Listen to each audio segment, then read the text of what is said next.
Buenas tardes, bienvenidos a la Fundación de Arte y Pensamiento Martín Chirino. 18 de mayo, Día Internacional de los Museos, una actividad que desde el año 1977 el ICON viene estableciendo este día para ponernos de acuerdo y en común a la comunidad internacional museística. Este año, bajo el título de El futuro de los museos, recuperar y reimaginar, nos quieren concienciar a los profesionales que trabajamos en los museos como eslabones necesarios para unir al pueblo, las culturas, para reinventarnos, para elaborar y recrear herramientas que nos ayuden a resolver conflictos socioeconómicos, culturales, como los que están sucediendo. La celeridad de los tiempos nos lleva a una cultura que de una forma vorágine nos presentamos ante estos días, ¿no? Y una pandemia como la de hoy en día que está surgiendo, pues ha hecho que nos paremos o que nos volvamos a repetir en nuestras acciones. Y para ello se monta este día, ¿no? Este Día Internacional de los Museos, para poner herramientas, como he dicho, para co-crear, crear entre todos y iluminarnos, ayudarnos a dar soluciones a problemas que salen con la contemporaneidad. Y qué mejor que invitar al profesor Agustín Santana a dar una conferencia con el título del Patrimonio y los museos como herramientas de inclusión social. Agustín Santana es doctor en Antropología Social y profesor de la Universidad de La Laguna y nos va a desvelar, nos va a tratar un tema, debate también, que es como estos espacios en los que creamos a raíz de la identidad propia, también cómo tenemos que ser conscientes del entorno en el que estamos y tener en cuenta la otredad. Él lo va a desarrollar durante toda esta hora y luego levantará un debate en el que nos hará partícipes. Muchas gracias y bienvenido, profesor. Buenas tardes a todas y todos. Gracias por la invitación y gracias por la presentación, ¿no? Siempre es difícil hablar desde un punto de vista, entre comillas, crítico o constructivo,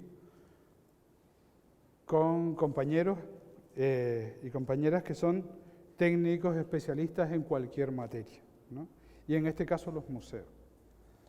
Uno de los graves problemas que muchas veces no pensamos y que tienen mucho que ver con cómo actuamos, son los orígenes de los términos. Y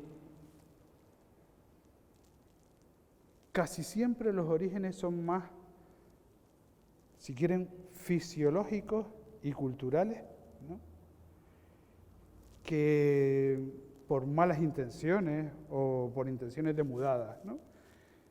Y a mí me gustaría que vieran eso que está ahí y pensaran ¿qué son? ¿No? Son dos imágenes, con la luz esta se ve un poquito más, la proyección siempre pierde un poquito, pero fíjense esta imagen, ¿no?, y fíjense en aquella imagen, ¿no? ¿Y qué son? ¿No? ¿Qué pueden ustedes pensar que son solo viendo la imagen? ¿No? Yo esto lo uso mucho con los alumnos, ¿no? Y sobre todo para que de entrada empecemos a cuestionarnos cosas. En realidad, les voy a decir lo que son estas imágenes. Estos son manchas de humedad en un techo. Lo otro es un patrimonio de la humanidad, es un grabado rupestre, en Pla de Petracos, en Alicante. Normalmente, la audiencia de esta imagen, ¿no?, suele decir que eso no es nada, ¿no?, y que esto es una pintura o una obra de arte. Y claro, lo que demuestra la cosa es que simplemente estamos basándonos en nuestra intuición estética, más que, ¿no?, en lo que pueda realmente ser, vamos a llamarlo, cosa, ¿no? Lo que algo, que puede ser un bien o no, represente. Normalmente lo que ocurre es que nos ponemos unas gafas, ¿no? Unas gafas que nos hacen ver el mundo de determinada forma. Desde la antropología, esas gafas son casi siempre, para nosotros, culturales y sociales. Es con eso con lo que interpretamos el mundo que nos rodea. Tenemos interpretaciones socioculturales y socioeconómicas y fisiológicas, perceptivas, ¿no? Podemos ver mejor o peor, ¿no? Estos que están por aquí, ¿no? Y que si se fijaron están aquí al principio, ¿no? De una forma borrosa y con un reloj aquí, no están por casualidad, borrosos y con un reloj. Es que el tiempo está corriendo. Jesús, cuando presentaba ahora, la cosa lo decía claramente, ¿no? Los tiempos están cambiando y lo que salga de aquí serán adaptaciones socioculturales diferentes a las que cuando empezamos. Y este es el momento, ¿no? Han habido otros muchos momentos. Desde que yo empecé a trabajar en esto, hace ya muchos años, ¿no? Se habla de la inclusión. Lo que sí es verdad es que hemos entendido esta inclusión de maneras muy diferentes a lo largo del tiempo, ¿no? Este es el momento de que esta gente empiece, aquellos que veíamos allí, en blanco y negro y borroso, empiecen a ser perfilados y a aparecer en color, ¿no? A ser percibidos de otra manera, ¿no? Normalmente miramos, decía, de una forma muy peculiar, y esa forma peculiar a veces está definida porque hacemos una apropiación académica, técnica, estética, ¿no? Del mundo que nos rodea. Hace un poquito estábamos hablando del castillo y decíamos, el castillo fue utilizado como piedra, como cimiento, no como bien patrimonial, ¿no? Presuponemos, desde los museos siempre y desde la academia en general, que lo que nosotros llamamos patrimonio es patrimonio con mayúsculas, ¿no? Y no. El patrimonio no es un concepto con el que nacemos. El patrimonio es un concepto que creamos, ¿no? Y cada uno lo crea como bien puede entender, ¿no? Y para algunos, para muchos, todavía no existe, ¿no? Gran parte del patrimonio que hoy entendemos nosotros como técnicos del patrimonio, ¿no? Podemos encontrarlo en paredes, cimientos, simplemente se destruyeron, se taparon, ¿no? Y ahora muchas veces estamos intentando reconstruirlo. Y eso cuando es patrimonio más o menos físico y material. El patrimonio, lo que la UNESCO llama patrimonio intangible, que yo tengo mis dudas personales, lo que llaman patrimonio intangible, los saberes, simplemente han desaparecido. Voy a ponerles ahora en el caso opuesto, ¿no? Como esa señora que mira así, hacia el fondo, ¿no?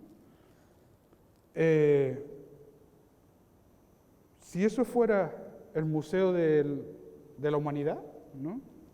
Lo que mira esa señora, podría mirar un espacio con algún vacío. Nunca la humanidad ha atesorado tanto como atesora ahora, sobre todo Occidente, dicho sea de paso. Nunca hemos atesorado tanto, nunca hemos patrimonializado tanto y tan rápido, ¿no? ¿Hubiéramos podido tener en algún lugar físico todo el tesoro de la humanidad, ¿no? Que otros se han encargado de destruir muchas veces, dicho sea de paso, ¿no? No, simplemente no. Las culturas están vivas, las culturas van cambiando y van guardando algunos bienes concretos, específicos, y esos son los que atesoramos, ¿no? Pero no es casual ni es neutral la selección de esos bienes, ¿no? El patrimonio siempre, de una forma u otra, es inventado, ¿no? No nace, se hace, ¿no? Se hace por alguien. Este alguien es eso que hablamos del patrimonio siempre, y ahora hablaré un poquito más de eso, pero el patrimonio es siempre una construcción sociocultural. No existe per se, ¿no? El patrimonio es siempre simbólico. Y como casi todo lo simbólico e interpretativo, el patrimonio es tremendamente cambiante. Se modifica, no a veces físicamente, pero sí, ¿no? Interpretativamente, a veces hasta sus propios significados, ¿no? El patrimonio, incluso el intangible, es siempre tangibilizable, es decir, podemos cosificarlo, ¿no? Hacerlo físico de alguna manera, ¿no? Siempre se muestra, se presenta como aparentemente inmutable, ¿no? Cuando lo vemos que nunca es así, ¿no? Nunca, jamás. El patrimonio cambia, se modifica constantemente, hasta físicamente, ¿eh? Entre otras cosas porque no está salvaguardado en una atmósfera cero y con una temperatura siempre constante. O sea, cualquier cosa física que veamos, hasta nosotros mismos, vamos cambiando. Y por último, siempre es contradictorio. Siempre es patrimonio de unos frente a patrimonio de otros, por definición. La definición del patrimonio en origen es la conservación, la salvaguarda y la exaltación de lo propio frente a lo extraño. Y si es lo extraño, por lo exótico. Siempre, siempre se va a mostrar con ese carácter, por un lado, cobertor de necesidades y por otro lado, tremendamente estetizado, ¿no? El componente estético siempre está presente. Es raro, muy raro, el patrimonio incómodo, el patrimonio feo, ¿no? Muy raro, muy extraño, ¿no? De nuevo ahí, ¿no? Las imágenes no son casuales, ¿no? Esto es un museo local que parece una tienda de ropita, ¿no? La Catedral de León, ¿no? Estos son grabados rupestres de nuevo, ¿no? Y esto, que está aquí en el centro, dice, ¿no? Los símbolos de Fuerteventura, ¿no? O sea, se presenta un souvenir como patrimonio, casi como el nuevo neopatrimonio, ¿vale? En realidad, ni son símbolos, eso en ese caso, ni son de Fuerteventura. Se presentan así, pero son unas figuritas hechas en China, ¿no? Maravillosas, ¿no? En cerámica, que en Canarias lo de la cerámica pues va a ser que no en ese sentido, ¿no? Y lo de las cabritas y el molino ya me dirán, ¿vale? Pues ni son símbolos necesariamente, bueno, a ver, me corrijo a mí mismo. Sí son símbolos para aquel que los adquiere. Hay un concepto que se utiliza muchísimo en turismo y en patrimonio, ¿no? Que es el de autenticidad. Cuando algo es auténtico. Y les voy a poner el caso de esto. Esas piecitas, ¿no? Desde nuestro punto de vista técnico, distan mucho de ser algo auténtico, ni siquiera como símbolo, ¿no? Y sin embargo, para el señor o señora que las adquiere y las lleva a su casa, les pone en una estantería, serán algo auténtico, serán algo que representa. Y no está mintiendo. Para esa persona representa, se asocia con un recuerdo, se asocia con una vivencia, una experiencia, ¿no? La autenticidad entonces, como casi todo en la vida, dependerá del punto de vista, dependerá de dónde la coloques, de dónde coloques el foco. Las autenticidades con mayúsculas pues van a ser relativamente pocas, ¿no? A partir de esto, ¡ay! Se disparó esto. Decía que nos íbamos a parar un poquito con la construcción social.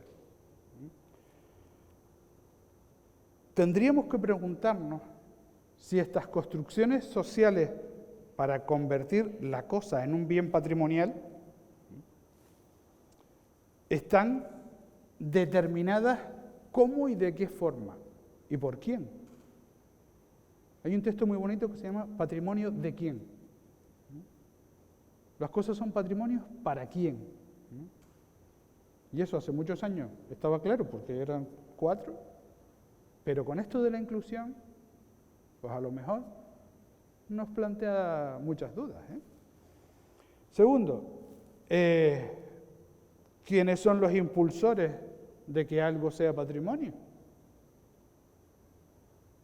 Si naciéramos con el patrimonio en la cabeza, incrustado, pues sería maravilloso, porque todos sabríamos que algo es patrimonio en un momento determinado. Sin embargo, si tenemos que construir patrimonio, casi construir identidad, ¿no? Habrá que comunicarlo, y habrá que comunicarlo de una determinada manera, porque si el patrimonio no lo sientes, es como si no sientes la identidad, que van muy unidos, ¿eh? De hecho, identidad, patrimonio y nacionalismo son hijos de lo mismo, del movimiento neorromántico en el siglo XIX. ¿No? Vale, son del romanticismo puro, ¿no? Es como una explosión, ¿no? Marcada políticamente, dicho sea de paso, por otras cuestiones que no vamos a entrar ahora. De esta forma vemos que el patrimonio nunca jamás es neutral. El patrimonio se elige, ¿no? Es una selección de elementos entre otros, ¿no? Hay algo, si miramos cualquier exposición, ¿no? Si miramos cualquier gran museo, tenemos que preguntar siempre por su sótano, por su almacén, o real o posible, ¿no? Si nos vamos a cualquier de las grandes pinacotecas, pues en sus almacenes pueden haber grandes maravillas que nunca nadie verá, y si no los ven, no existen salvo para los especialistas. Ojo, hay un caso ahora muy reciente en arqueología, que es el Gran Museo del Cairo, ¿no? Que se ha inaugurado hace relativamente poco. El Gran Museo del Cairo ha sacado a la luz obras, bueno, el centro es Tutankamón, ¿no? Y ha sacado a la luz grandes hallazgos, pues de hace siglo y pico estaban metidos en cajas y nadie los ha vuelto a abrir, ¿no? Ese patrimonio, si no es reconocido, no existe. O sea, existe físicamente, porque si lo tienes allí, lo tienes, ¿no? Pero no existe, ¿no? Salvo para los especialistas, de nuevo, para los técnicos, de nuevo. Y fíjense, con ese ejemplo, y aquí lo acabamos de ver también con la exposición, el patrimonio está marcado por la estética, hasta por la estética expositiva. Si tú puedes, una obra que nosotros podemos apreciar en sí misma, muchos otros podrán no apreciarla porque no está bien contextualizada, ¿no? ¿Qué nos está diciendo? Nos está diciendo, de nuevo, ¿no?, que no hay nada de neutralidad, que también podemos, entre comillas, manipular el patrimonio, ¿no?, simplemente por cómo se presenta, y cómo presentar es significar, presentar es darle significado a, ¿no?, y cómo lo hacemos, ¿no? Normalmente, lo que vamos a apelar casi siempre en la presentación en cualquier museo del universo, ¿no?, es a una mitificación del contexto y del contenido. Y lo que vemos en casi todos los sitios es que siempre se va a intentar, ahí sí he encontrado yo algunas excepciones, ¿no?, se va a intentar destacar la excepcionalidad, ¿no? De esas excepciones casi siempre están vinculadas a la banalización del turismo, que da el turismo al patrimonio. La banalización no le quita contenido, ni le quita significado. Pero sí he visto en algún museo creado para turistas, ¿no?, directamente indicar: esta es una de 1.500 piezas o de 1.200.000 piezas, ¿no?, iguales, ¿no?, o esto es parte de una serie, ¿no? Y usted puede llevarse un pedazo del museo. O sea, fíjense que le estamos dando la vuelta al asunto, ¿no? O sea, en vez de presentar algo como excepcional, presentar algo como totalmente vulgar. Esto lo tienes tú en su casa, pero si se lo lleva de aquí, ¿no?, va a tener el recuerdo magnífico. Fíjense lo contradictorio del asunto, ¿no? No hay museo que no venda la copia o la reproducción o la similitud, ¿vale? Que al fin y al cabo es el souvenir, ¿no? El recuerde que estuvo aquí. De esta forma, fíjense que si en origen el patrimonio era un espacio continuo de conflicto, hoy medio también lo es, desgraciadamente, por otros motivos, ¿no?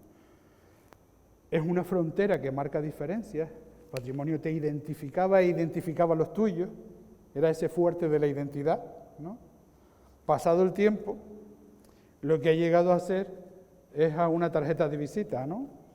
El patrimonio es aquello que puedo presentarte y puedo enseñarte y decirte, este soy yo, ¿no?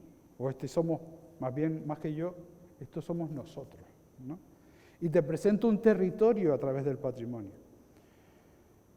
De esas coincidencias que ocurren en el tiempo, si uno mira diacrónicamente el asunto, verán que el reforzamiento del patrimonio a nivel general y esa idea de inclusión, de llegar el patrimonio a los otros y demás, se da en los años 90. Empiezan los finales de los 80 y se hace potente en los años 90. Después sigue, ¿no? Pero en los años 90 se hace muy potente.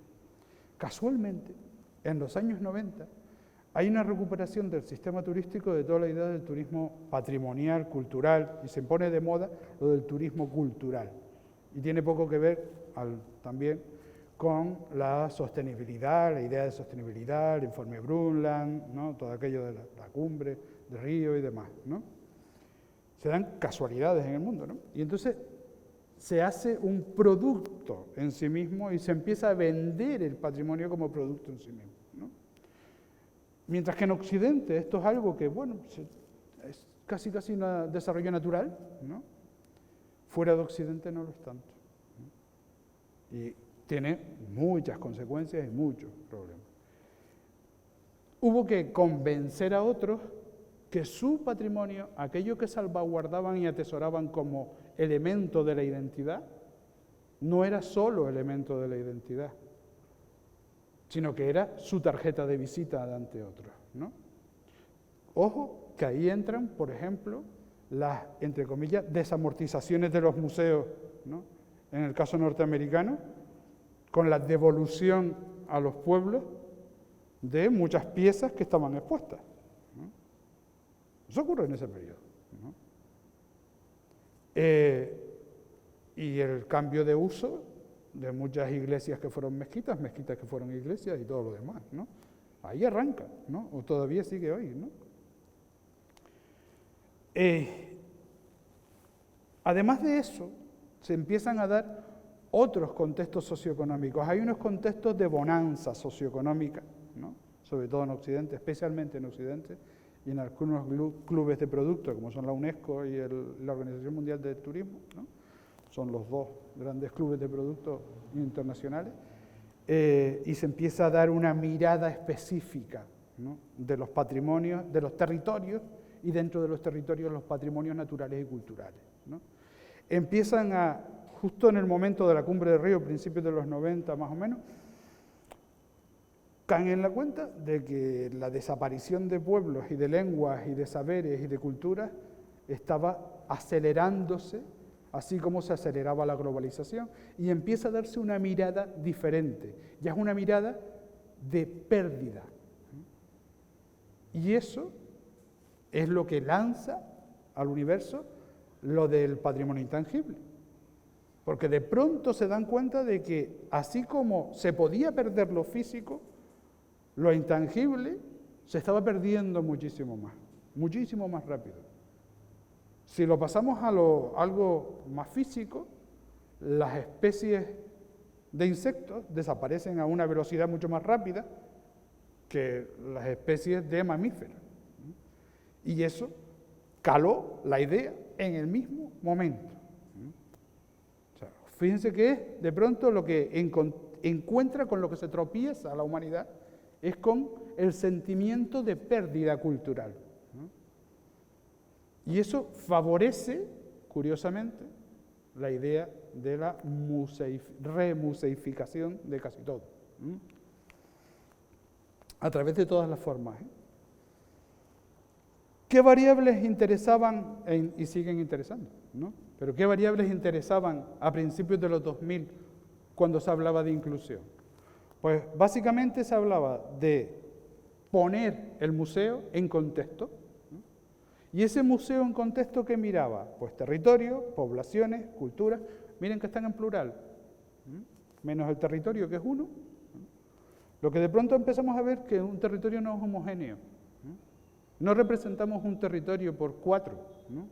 Sino por 4 poblaciones diferentes. Incluimos el concepto poblaciones y no comunidades.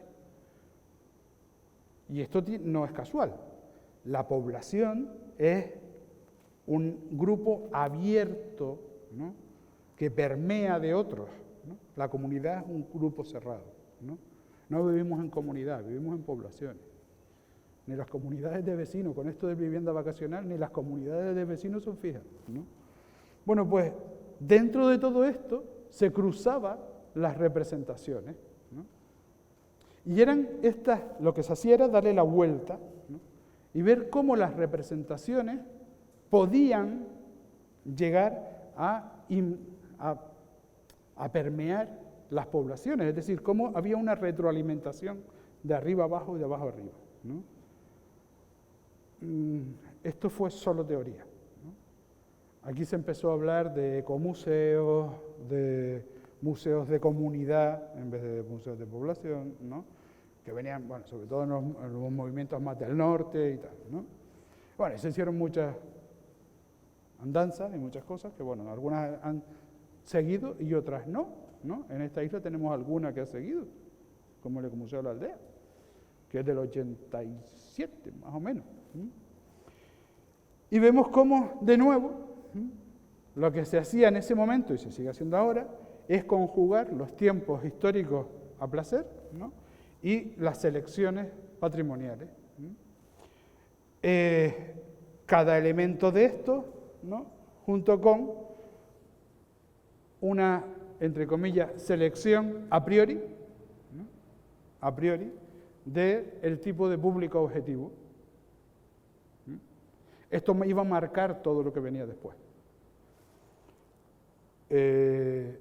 Esto estoy diciendo en el mejor de los casos. En muchas ocasiones ni siquiera se planteaba cuál iba a ser el público objetivo,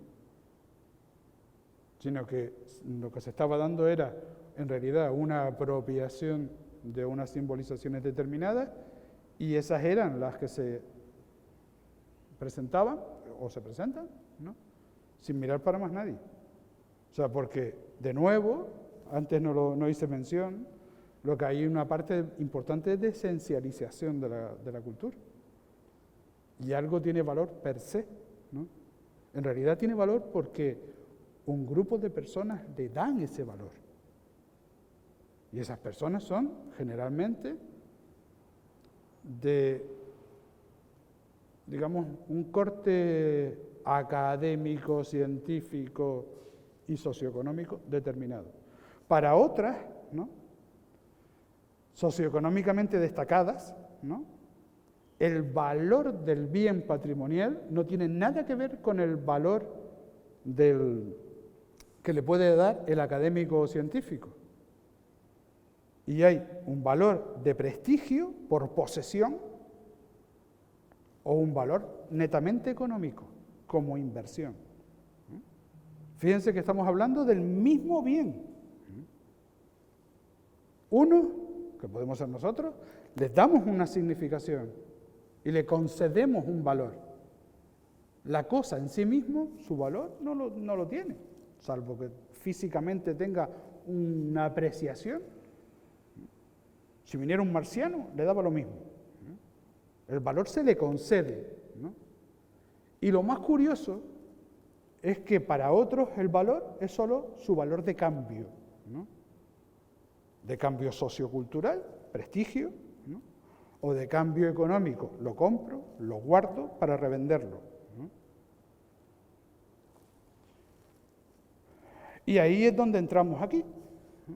Entramos en el exotismo percibido, en las motivaciones, esto que estoy hablando, en la nostalgia, hay veces que se atesora simplemente como recuerdo, ¿no? Y el uso del tiempo, que puede ser o no económico, ¿vale? Depende de dónde nos colocamos, el mismo bien lo movemos en este gradiente, ¿no? Y va tomando significaciones diversas, ¿no?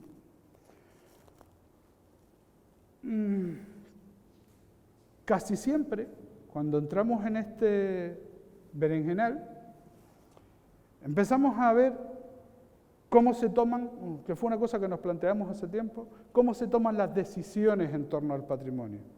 Esto es un ejemplo, ¿eh? Es un esquema solo que lo traje, es uno de tantos, como ejemplo. Primero, ¿cuáles son las finalidades y los objetivos de atesorar el patrimonio y de hablar de inclusión o no? Puedo tener que hablar de inclusión porque me lo obligan, o puedo tener que hablar de inclusión porque me lo creo. Y me creo la diversidad o no me la creo, ¿no? Pero puedo tener que ejercerla. Entonces, cuando hablamos de ahí, hablamos de finalidades y objetivos declarables y no declarables, o si quieres, formales y no formales, ¿vale? Por otro lado, la gestión financiera. A ver, el patrimonio cuesta dinero, ¿no? Y hay que ver cómo se financia eso, ¿no?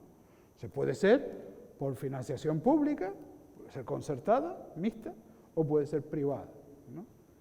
Y esto también tiene influencia sobre el total. Y una vez estamos ahí, damos el salto. ¿Realmente necesita ser inclusivo o no?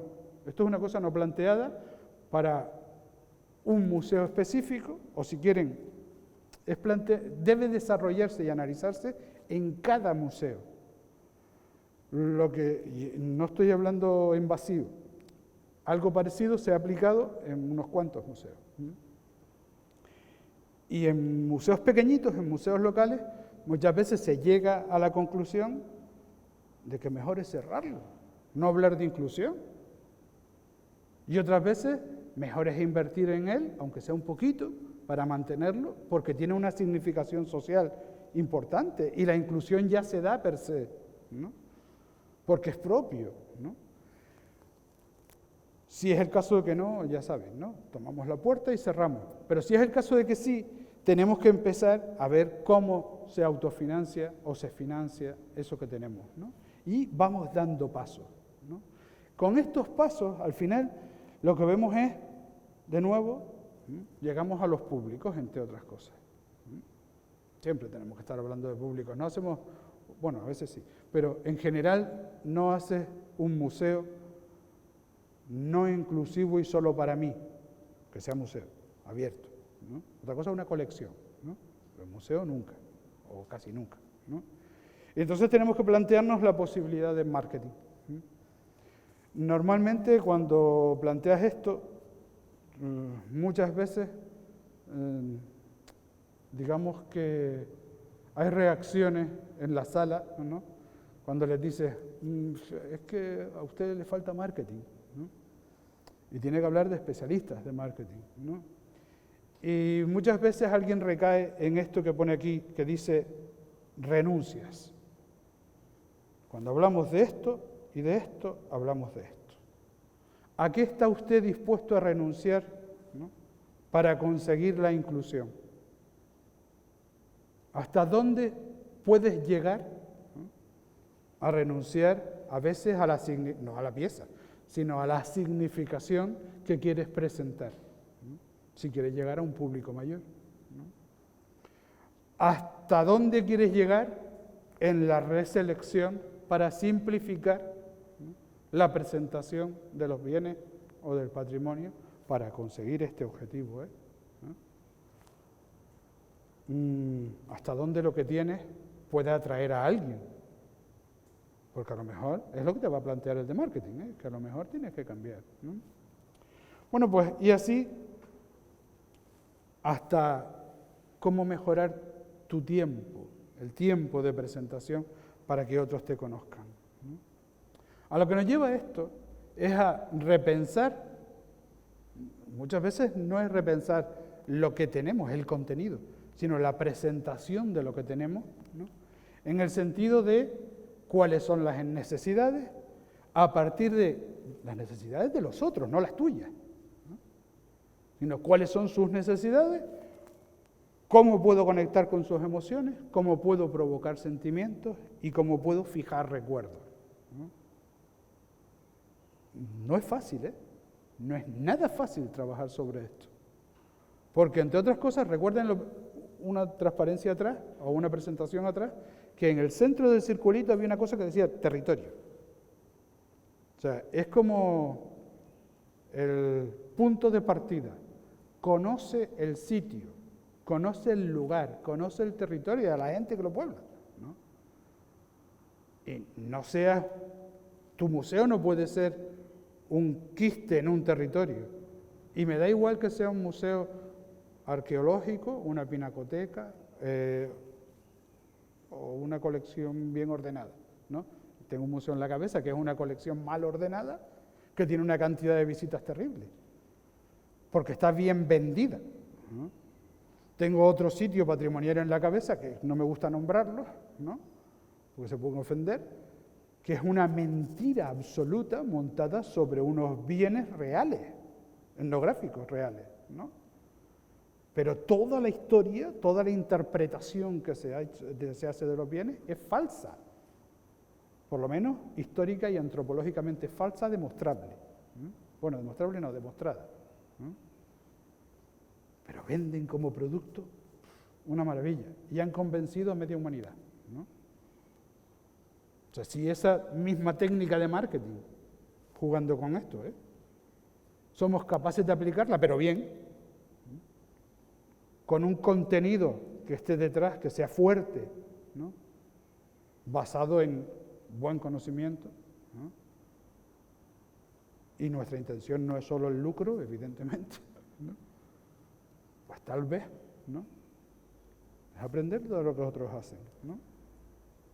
Esto es un análisis de lo que hablamos de cómo una persona en su vida cotidiana, ¿no? Podemos llegar a motivarla, podemos causar unas modificaciones a partir de la participación y la implicación en el museo, el que sea, esto está hecho en general, no estoy hablando de ninguno.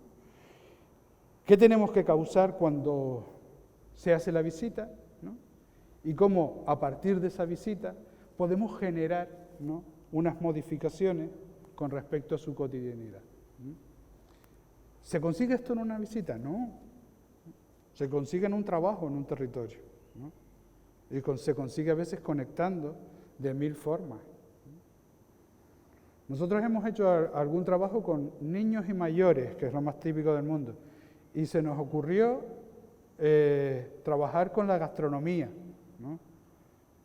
Y ahora están hablando de ya empezar a hacer una especie de museíto, que no es un museo, que es más un elemento de nostalgia, de recuerdo, pero a su vez presente y con proyección, ¿no? Donde mezclas la gastronomía del pasado con el producto y todo el proceso de elaboración, y todos los procesos asociados, con el futuro y las nuevas cocinas y demás, ¿no? Y son experimentos que se pueden hacer miles, ¿no? Dependiendo de los territorios, ¿no? Evidentemente. Lo importante es que el museo como centro, el museo inclusivo, el museo diverso o la colección en sí. Si es la colección en sí, puedes cambiarla de sitio sin problema, ¿eh? O sea, el territorio, el contenido y el conocimiento se queda al margen, ¿no? Lo importante, estamos aquí en 3 elementos, ¿no? Generar expectativa, vincular a las personas identitariamente, lo que era la definición de patrimonio en origen, ¿no? Causar emociones, llegar a las personas cuando están en la visita, ¿no? Y generar un recuerdo, ¿no? Esta parte es casi siempre, aunque sea un poco paradójico, la olvidada. El recuerdo es lo olvidado, ¿no? Casi nunca se intenta tocar y llegar a la fibra sensible. Y podemos conjugar distintas variaciones, distintos modelos de actividad, ¿no?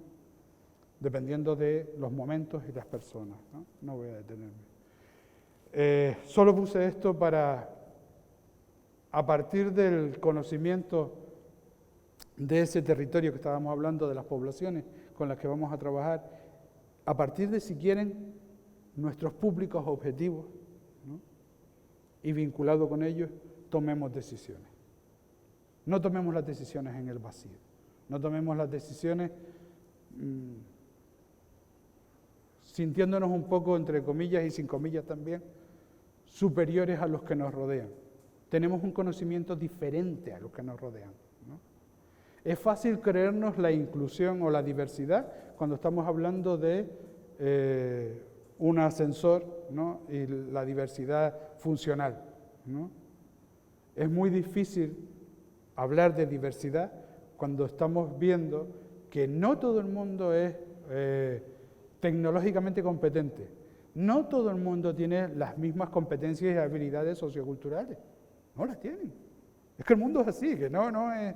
¿no? Por mucho que nosotros nos empeñemos en que... ¿no? Cuando hablamos de una cosa que se llaman los encuentros turísticos y que podíamos exportar la idea, ¿no? Al patrimonio, siempre hay que hablar de diferentes momentos o estadios del poder, de cómo se manifiesta el poder de uno frente a otro. El poder se puede manifestar económicamente, es fácil de verlo, ¿no? Uno está trabajando y el otro está disfrutando, ¿no? En el turismo, digo. Pero también hay un poder sociocultural, ¿no? Tendemos mucho a posicionarnos, no en igualdad, no en horizontal, sino en vertical, sino una especie de diagonal móvil, dependiendo del ángulo, ¿vale? Esa sutileza del ángulo nos lleva muchas veces a mirar a otros, ¿no? De una forma diferente. Hace muchos años, y como fue hace muchos años, puedo decir el sitio, en Panamá la Vieja, en Ciudad de Panamá, ¿no? Tenían un problema con los barrios que rodeaban Panamá la Vieja, ¿no? Y es que decían que la gente no se integraba. Entonces tú llegabas allí y mirabas y lo que veías era una valla de 3 metros que había aislado lo que era la ciudad de Panamá la Vieja, ahora Patrimonio de la Humanidad, de los barrios. Además le pusieron una autopista por el centro por si había alguna duda, ¿no? Ya la gente no tenía acceso ni siquiera al mar, no tenía acceso a la orilla, ¿no? Porque como Panamá la Vieja estaba en la orilla, se cerró, ¿no? A car y canto. Y decía, es que no se integran. Mira, ¿cómo se van a integrar? Tú traes a los niños, haces actividades con ellos venden algo a los turistas que entran aquí, o no sé, o tienen algún contacto con la gente de aquí. Ellos, no, ¿cómo va a hacer eso? No, bueno, va. Entonces, ¿tú estás haciendo algún esfuerzo por hacer el acercamiento o no? Era no. Y me podría alargar mucho con esto. Esto es un mapa, pero los mapas se hacen sobre esto, sobre relaciones de poder. Esto es real, no, esto es un mapa real de grupos. Estos representan grupos pequeños, ¿no? En una comunidad, en una población muy grande, con pequeñas comunidades cerradas, ¿no? Y los enfrentábamos unos con otros, ¿no? Para ver cómo se tomaban las decisiones, ¿no? La conclusión de eso fue: las decisiones se toman fuera, las decisiones se tomaban por los técnicos, y prácticamente ninguno de estos tenía relación con los bienes, ¿no? La desgracia de no tener relación con los bienes es que una vez falla la financiación, los bienes desaparecen, porque las poblaciones que tendrían que sustentarlos, el patrimonio, aunque lo privaticemos, no es privado, ¿no? Y una vez le quitamos la sustentación de las personas, desaparece la financiación y desaparece el patrimonio. Desaparece la idea de patrimonio, como si pones cabra a comer césped, ¿no? No hay recetas. pero sí hay una básica, que es el esfuerzo, ¿no? ¿Qué se consigue? Pues se consiguen procesos de innovación en prácticamente todos los sitios donde se pone en práctica. Y esa innovación no es de abajo para arriba o de arriba para abajo, es una combinación, es mixta y a veces orientada, ¿no? Tampoco vamos a inventar la rueda. Y se consigue muchas veces aplicando responsabilidad a las acciones del día a día, no responsabilidad de planes estratégicos, sino la responsabilidad de las acciones del día a día con respecto a las poblaciones. Y por supuesto que es muy duro, y por supuesto que hay muchísimos fracasos, muchísimos, siendo flexible y teniendo resiliencia, eso que llaman ahora resiliencia, que es la adaptación al cambio de toda la vida. Bueno, pues resiliencia suena como más bonito, ¿no? Y con esto hay veces, no siempre, que se consigue co-creatividad, se consigue crear juntos. La técnica más utilizada es empezar a trabajar con niños, ¿no? Siempre, en todos lados, ¿no? O con posadolescentes, sobre todo en la parte más, donde tiene que más que ver el arte y la creación, ¿no? En todos los sentidos, ¿no? Se consiguen comunicación, y comunicación a veces es crear esto que yo llamo productos patrimoniales, ¿no? En realidad lo llamo producto patrimonial porque lo construimos como un producto. No esencializamos, sino que vamos dándole forma. Eso de la renuncia, de la reselección, de la simplificación de los discursos, ¿no? Vinculación con los contenidos, ¿no? En este caso el territorio, y con otros múltiples productos que pueden o no ser directamente patrimoniales, La combinación, por ejemplo, hay un ejemplo de esto clarísimo, que es el Guggenheim en Bilbao. Cómo se hace una remodelación de un territorio, no es el Guggenheim. Se aprovecha la idea, el tirón, y es como, muchas veces a mí me da la sensación de que es una caja vacía. Es una caja muy bonita, y tú le hablas a la gente de lo que se está exponiendo a los visitantes, cuando salen, no cuando entran, o antes de entrar, sino cuando salen. Les hablas de lo que se está exponiendo y parece que no han visto nada. Te hablan de la escalera, de no sé qué, ¿no? O sea, fíjense, ¿no? Y en cambio después disfrutan mucho de la plaza, del entorno, de la gastronomía, ¿no? De la foto, ¿no? El recuerdo, ¿no? Con un poco de suerte vamos a conseguir, a partir de estos procesos, experiencias emocionales basadas en el conocimiento, ¿no? Eso es maravilloso, pero lamentablemente eso se consigue poco, ¿no? Pero porque se consiga poco no se puede renunciar, al contrario, ¿no?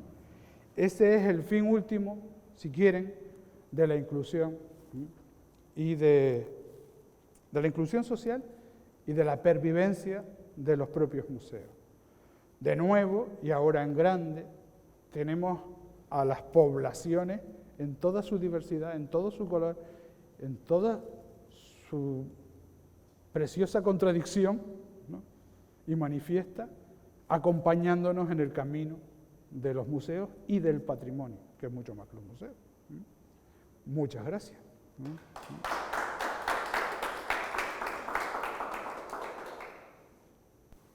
Gracias, profesor. Muy interesante la ponencia. No sé si alguien quiere debatir. Yo me gustaría hacerle una pregunta que piensa.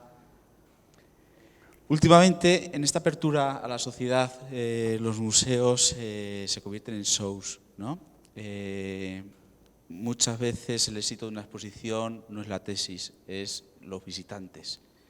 Se utilizan parámetros económicos, ¿no?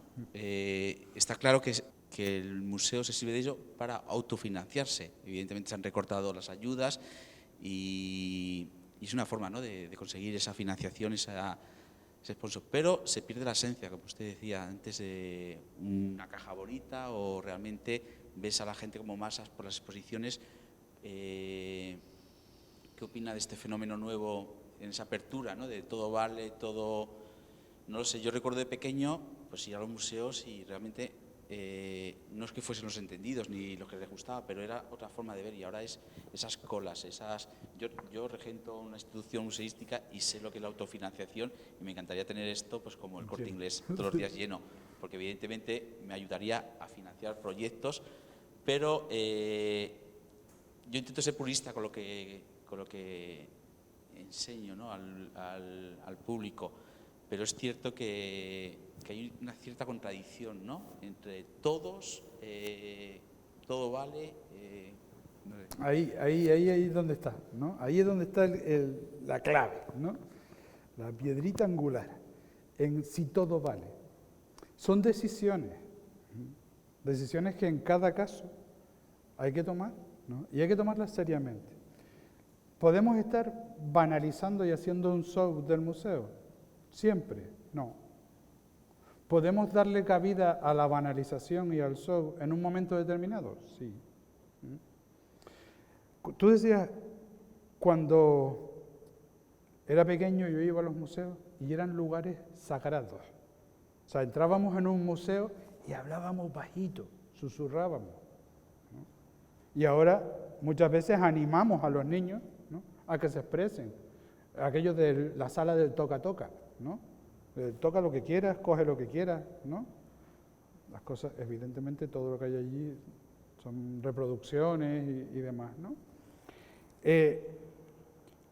Los esencialismos siempre son difíciles de justificar, ¿no? Y con eso sí que hay que tener mucho cuidado. Porque los esencialismos lo que hacen es separar a los bienes. En realidad, y es un poco haciendo autocrítica también, ¿no? En realidad muchas veces hacemos una apropiación de lo que nosotros consideramos esencial, ¿no? Lo no renunciable. Por eso yo hablaba ahí de renuncia, ¿no? O sea, siempre que tú quieres aumentar público, vas a tener que renunciar a partes, ¿no?, de lo que para el técnico académico o experto o especialista, ¿no?, significa aquello que estás mostrando, ¿no? Hace unos años vi yo una exposición que a mí, como antropólogo, me parecía maravillosa. Eso era una parte de esa exposición, había una habitación llena de archivadores y solo decía la historia de nuestro tiempo, ¿no? Para mí aquello significaba, ¿no? Pero siempre escuchas y escuchas a otros, ¿no? Y escuché a una señora que decía, pues yo podría tener cosas de estas en mi casa montones. Si tengo a mi hijo y la casa con la habitación llena de trastos, ¿vale? ¿Qué implica esa expresión? Una desafección absoluta hacia aquello que tú estás presentando con detrás muchísima teoría, muchísimo conocimiento, ¿no? ¿Qué es lo que quieres? Un reservorio de una parte del arte, la historia, la humanidad, ¿no?,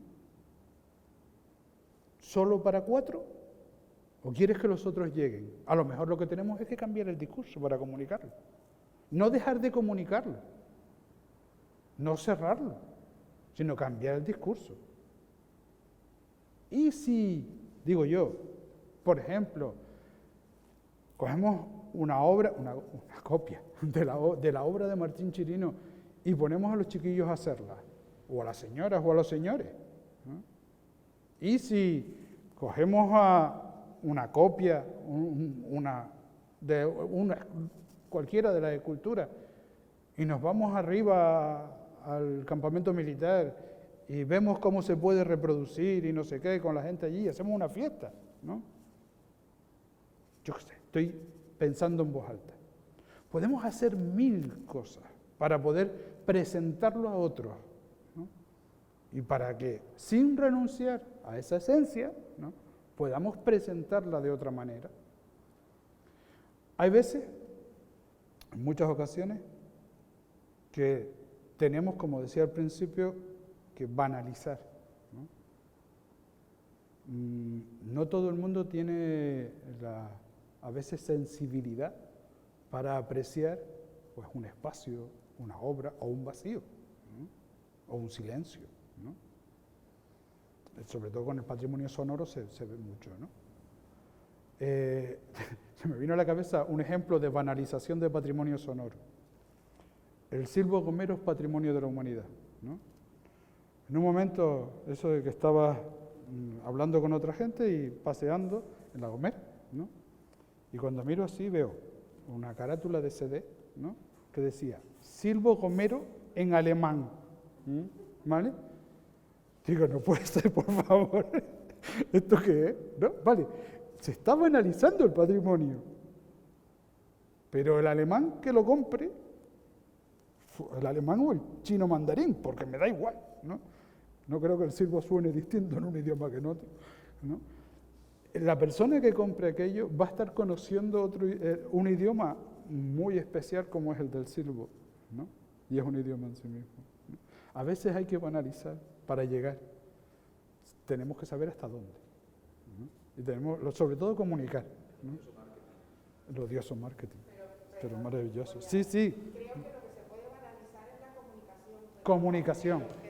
Sí, comunicación. Claro, porque la comunicación es la manera de llegar precisamente al público, ¿no? Y nosotros a lo mejor lo podemos hacer. Yo es que estoy esperando un museo, por eso esto aquí me interesaba muchísimo. ¿Estás, perdón? Esperando a poder hacer el museo Vale. que está dedicado a la figura de mi padre, ¿no? Y entonces, claro, se nos plantean todas estas dudas porque además es dar a conocer una figura de un cantante que son objetos de él y un montón de cosas, pero es un patrimonio que tiene el valor que tiene, que es intangible por otro lado, porque ¿qué valor le damos a eso, cuantitativamente hablando, ¿no? Pero sí tenemos que conservar, creo yo, la intención que tuvo él, además, para hacer todo esto y para poder, para dar a conocer a todo el público de Canarias y a todos los turistas que vengan quién era él y qué obra hizo y lo que va a quedar y, en fin, todo eso. Entonces, claro, yo lo digo porque es una lucha un poco con las personas que estamos ahí, ¿no? O sea, por un lado, la figura no se puede banalizar, pero sí queremos que vengan los niños, los mayores, los extranjeros, todo el mundo que venga al museo. Entonces habrá que comunicarlo de una manera asequible. Que eso ya ahí entra el marketing y eso a lo mejor es como el arte, ¿no? O sea, antiguamente el arte era algo... Exclusivo. Claro, cuando entra el mercado en el arte se banaliza, por otro lado. O sea, yo creo que es como un círculo que hay ahí. Pero cuidado porque, a ver, sin conocer el museo, ¿vale? De antemano te digo, ¿no?, que cuidado con las emociones personales. Una cosa es que para mí, yo tengo un recuerdo muy bonito de la casa de mi abuela, ¿vale? La casa de mi abuela vista hoy, objetivamente, no tendría ningún valor para otros, ¿no? Claro. Yo la tengo y lo hablo con mi hermana, lo hablo con mis primos, lo hablo tal, y todos tenemos esa visión idealizada de aquello que era una casa, no era más, ¿no? No era más que una casa, con unos cuartitos muy pobres, muy tal, ¿no? Me acuerdo hasta de los muebles, ¿vale? Y para mí tiene un valor que es insustituible, ¿vale? Claro. Nosotros nos implicamos emocionalmente, y nos implicamos emocionalmente con patrimonio o lo que para nosotros es patrimonio. El salto de ahí al patrimonio para todos, al patrimonio atractivo, entre comillas, ¿no?, o sin comillas, como quieras, ¿no?, es grande. Y ese patrimonio siempre va a implicar renuncias. Y cuando tienes público, a la gente se le ocurre, hay como todo en la vida, puedes ver gente, personas que llegan y conectan con la idea de lo que tú quieres comunicar, ¿no?, si nos ponemos en el plano de marketing, vender, ¿no? A ti te conviene que esa idea se comunique bien, ¿no? Y que el otro capte la esencia que tú quieres vender o comunicar. Pero también puedes tener a otro, ¿no?, que vaya allí porque está incluido en un tour, ¿vale? Y lo que esté mirando dice, uff, se me va a pasar la hora del almuerzo. ¿Vale? Una cosa que siempre peleamos mucho cuando hacemos planificación en museos son los tiempos. Y los directores de museos me suelen odiar por cuando se los digo. Les digo, mira, tienes un vídeo que es maravilloso para yo verlo en mi casa. Claro. Pero es que dura media hora, ¿no? ¿Sabes cuánta es la atención media a un vídeo dentro de un museo? 3. ¿Vale? 3 medido, ¿no? Entonces, si tú ya me pones con 10 minutos, 15 minutos, media hora, es que además turísticamente no me vale, porque estás en ruta, ¿vale? Y dices, es que no prestan atención, es que no son estudiantes universitarios, que la visita no es una visita, puede ser todo lo cultural que tú quieras, pero no es una visita de aprendizaje profundo, es una visita, ¿no?, que busca lo exótico, lo atractivo, la foto, ¿no? ¿Vale? Hay veces que solo es la foto, ¿no? Hay un caso curioso que es las cuevas de Altamira, o la cueva de Altamira, como lo dice la gente, que lo que ven es la neocueva, ¿no?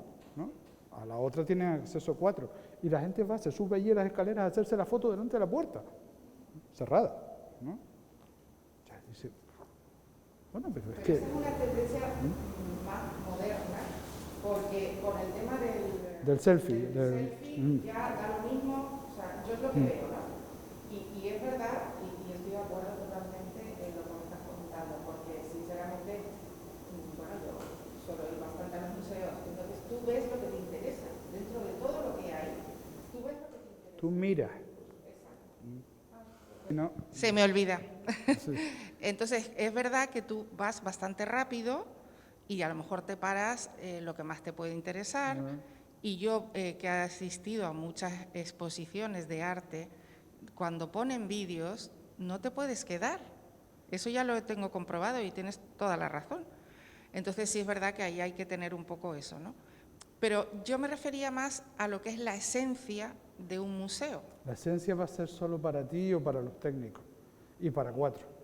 Pero tenemos que público pensar... en general.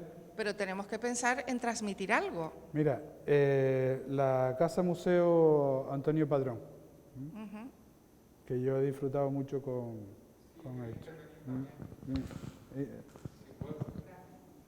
Sí, pero te iba a decir, espérate, Bueno, antes de que tú intervengas, porque me vas a contradecir seguro, ¿no? La Casa Museo Antonio Padrón es un sitio que como museo es una maravilla, tiene algunos espacios que a mí me encantan, ¿no?, como espacios, ¿no?, la conjunción de obra y espacio, ¿no?, y otros no tanto, ¿vale? Ese sitio no está preparado para una visita, no está preparado para la visita.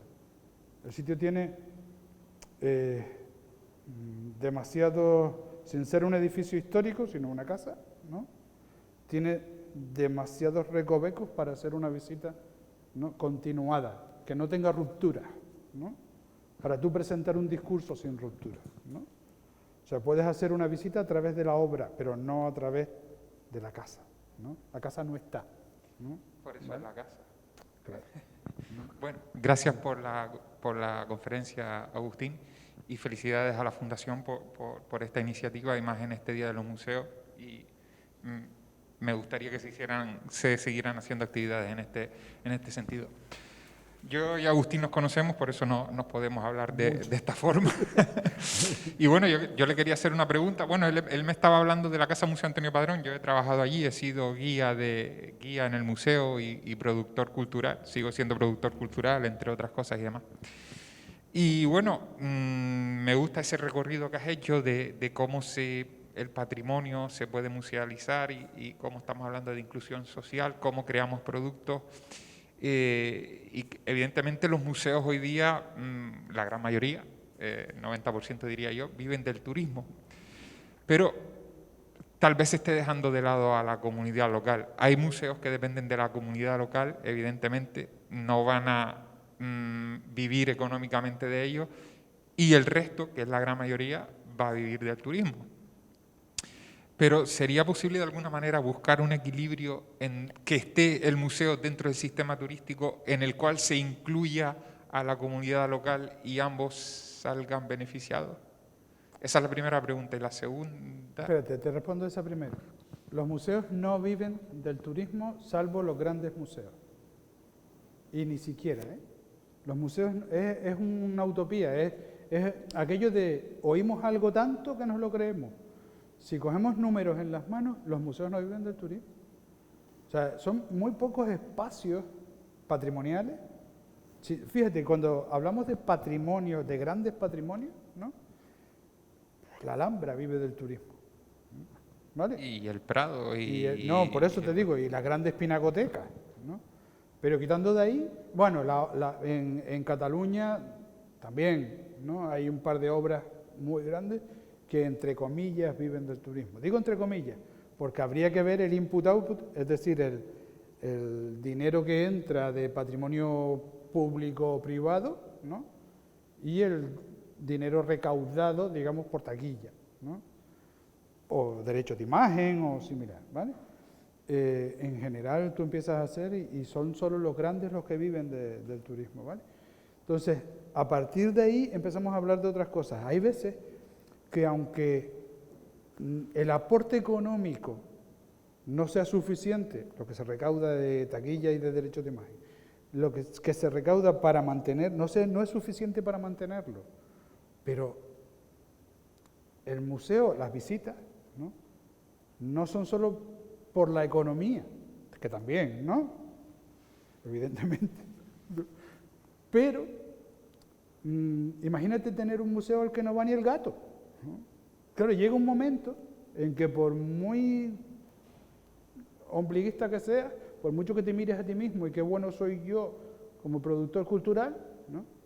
Si no va nadie, chico, pues tienes un problema, tienes una patología grave, ¿no? O sea, eso tendrías que cerrarlo, o cerrarle la puerta por lo menos y disfrutar tú solo allí dentro, ¿vale? Porque o estás haciendo algo mal, o lo que tienes no da el, entre comillas, valor emocional, atractor suficiente para motivar la visita. No estás conectando con nadie.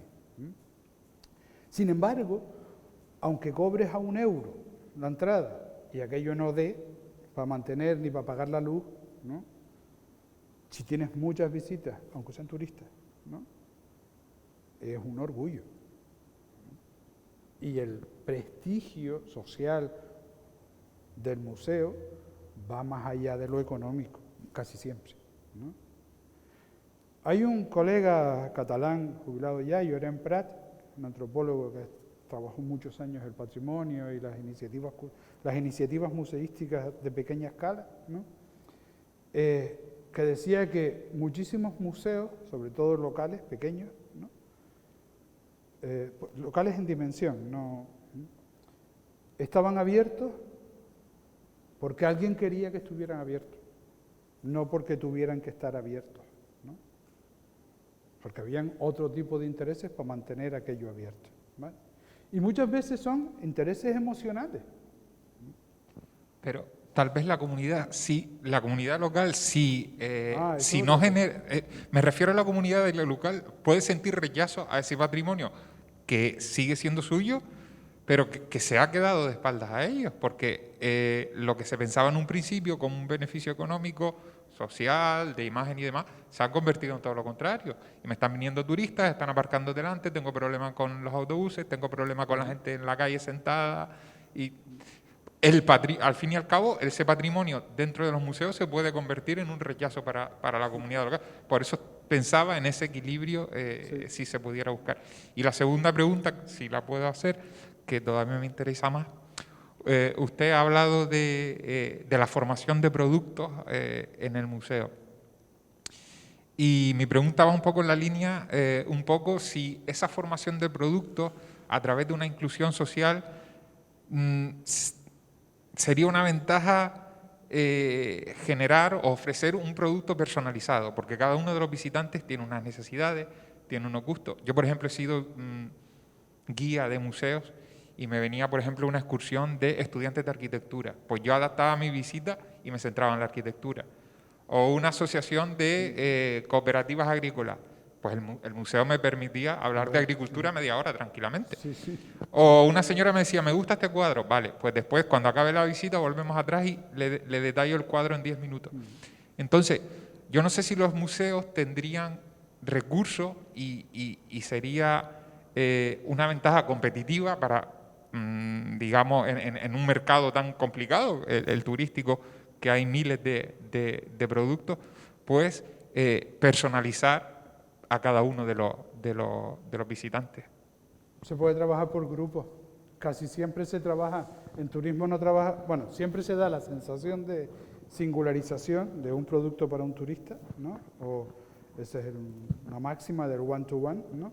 Pero en la práctica lo que haces es tipologizar y agrupar y tú preparas para, ¿no? Y luego ahora sí, ahora ya están habiendo, ahora me estoy hablando de 2019, ¿no? Por favor, tenemos una especie de paréntesis, ¿no? Turístico impuesto. Bueno, de vida impuesto. En el turista de 2019 lo que sí teníamos era que se estaba dando personalización de verdad, ¿no? Se estaban preparando, sobre todo guiados, ¿no? Específicos para clientes específicos. Son productos elitizados, son productos que ya no se puede permitir un turista de masa, que viene al todo incluido con 700 euros, ¿vale? Pero sí se hace. Ahora, yo siempre digo lo mismo, si nosotros hacemos un esfuerzo y podemos presentar como singularizado, como personalizado, ¿no? Casi cualquier cosa para un turista de masa, estamos dando unos pasos terribles, tremendos, ¿eh? O sea, si yo consigo que un producto cultural que aparentemente está elitizado, puedo presentarlo a todos, ¿no? Un intento que hicimos, ¿no? Hace años, ¿no? Que chocamos después con la visión artística, ¿no? Fue preparar souvenirs artísticamente potentes, ¿no? Que pudieran interesar a un público amplio, a turismo de masas, ¿no? A este turismo de masas. Y hasta el interés llegamos, ¿no? Pero cuando hablamos de precios ya era imposible, ¿no? ¿Vale? Hablando un día con un comerciante, él se llama protector de las artesanías, pero es un comerciante, y estábamos hablando de precios de un textil, de un calado, ¿no? Y una mantelería calada, que es una preciosidad, ¿no? ¿Cuál era su precio? Que la tenía, ¿no? En la tienda, y era un dineral, eran cerca de los 3.000 euros, ¿no? Y yo decía, ¿cuántos turistas te han comprado alguna vez una mantelería de esa? Y me parece que los contaba, os podía contar con los dedos de la mano, y es una tienda que lleva muchos años abierta, ¿no? Sí, entonces, no, es que yo tengo que tener ese producto y su equivalente en chino, ¿vale? Que se llevan una copia de lo mismo por 300 o por 200 euros o algo así, con beneficio, ¿eh? Y entonces te llevas la copia de, ¿vale? No te llevas un producto original, sino te llevas la copia de. El que lo compra, ¿no? Se está llevando un elemento comprado casi como si fuera auténtico, aunque allí diga, y nadie está engañando, Made in China. Igual que en turismo se venden expectativas y sueños, ¿no? También cuando combinas el patrimonio con ese turista, que aunque se llame cultural, muchas veces es turista de masas y punto, ¿vale? Eso de que siempre se vende la falsa idea de que ha aumentado el turismo cultural. Y dice, hombre, porque visita la iglesia, ¿no? ¿Vale? O porque vio un museo, lo vio, pasó por allí, ¿no? O porque visitó un pueblo declarado pueblo mágico, si estuviéramos en México, ¿no? O sea, es falso que aumente el interés cultural, ¿no? O sea, es un gran bulo, ¿no? Entonces, muchas veces podemos llegar a través de esa copia, ¿no? al interés por una artesanía, ¿no? Y en vez de llevarse, o si no se lleva la mantelería, se lleva un pañuelito bordado, ¿no? Y estás contribuyendo y estás redistribuyendo en el territorio.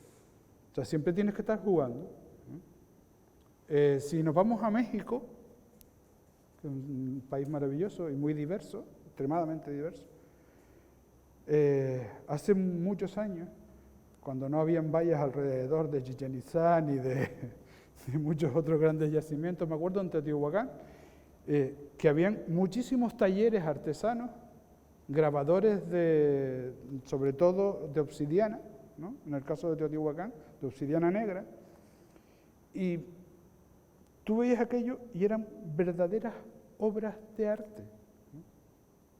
Reproducciones, estaban copiando paneles, como si entráramos y cogiéramos pues, la obra de Martín Chirino, ¿no? Y la copiaran, ¿no? Y estuvieran haciendo reproducciones a una escala además manejable, ¿no? Para la maleta, ¿no? Fíjate que al comprar esa reproducción, estás extendiendo la idea, el pasado, el patrimonio, si alguien se lo presenta. No es comprar eso en una tienda, en un comercio, y ya está porque es bonito. Por supuesto que el valor estético siempre va a estar. Pero si además, que fue lo que hacían algunos, le ponías una tarjetita diciendo lo que representaba, a ver, la mayor parte de lo que decían las tarjetitas era falso, pero la gente se lo acababa creyendo, ¿no? Les pongo otro caso. Estás extendiendo la artesanía y yendo más allá de las esencias, estás comunicando a través de la cosa, ¿no? En Perú, en Ollantaytambo, ¿no? El Valle Sagrado, ¿no? Yo hice una ruta guiada con una guía que era historiadora. En la tercera parada, cuando paraba el minibús, ¿no? Era como si estuvieran regalando algo, la gente desaparecía y dejaban a aquella pobre mujer allí sola, ¿no? Hice la misma ruta, ¿no? Con otro señor, por probar, ¿no? Yo no sabía nada del señor, y el señor resultó ser un showman, ¿no? Pero un verdadero showman, ¿no? En uno de los sitios ahí en Ollantaytambo estábamos en una escalera y el hombre de pronto hace así y saca unas láminas de acetato de transparencia, las pone así en medio y dice, miren la montaña de enfrente, eso es un hombre con barba. Había que tener una imaginación terrible, ¿no? Y entonces aquí empieza aquel hombre a hablar, ¿no? De una correlación del patrimonio, los extraterrestres y no sé qué, ¿no? La gente babeaba con aquel hombre, ¿no? Muchas veces estaba falseándolo absolutamente. Sobre el patrimonio estaba poniendo una interpretación y una significación absolutamente falsa, como la que yo estaba refiriéndome antes y está en Canarias, ¿no? Lo que pasa es que cuando pones un ejemplo que es un sitio lejos, parece que como te toca menos, ¿no? Bueno, pues, fíjense, la interpretación era totalmente falsa, ¿vale? Esa interpretación falsa era más atractiva para la gente que la interpretación histórica, porque además la comunicación, ¿no? Era diferente, ¿no? Pero, ¿qué llegaba más? ¿Con qué se quedaba más? Bueno, ¿con qué se quedaba? Porque es que los otros salían corriendo. Pues la verdad que plantea cuestiones muy interesantes que podríamos desarrollar, pero bueno, el tiempo nos acecha. ¿Tiempo ya? Nos encantará volverlo a invitar de nuevo y porque me han surgido muchas preguntas que seguramente desarrollemos, sobre todo con disciplinas que entran también a la hora de presentar lo que es museable, ¿no? Está claro que tú puedes tener el gusto en el Fertiti, pero si lo presentas en una vitrina del siglo XVI, no lo mismo que la presentas con una museografía perfecta, hecha hoy en día, eso la gente también lo aprecia, ¿no? Entran disciplinas nuevas en el discurso. Gracias, profesor, ha sido un placer para esta fundación recibirlo y a ustedes les agradezco su visita y les doy las gracias. Buenas noches.